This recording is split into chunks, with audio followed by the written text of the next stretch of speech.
Like every other Malayali, this Nadan Beef Ularthiyathu is one of my favorite recipes. I often make it for my family and friends. The highlight of this recipe is the slow cooking of the meat.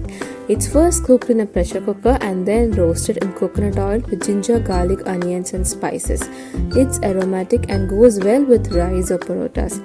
So let's get started.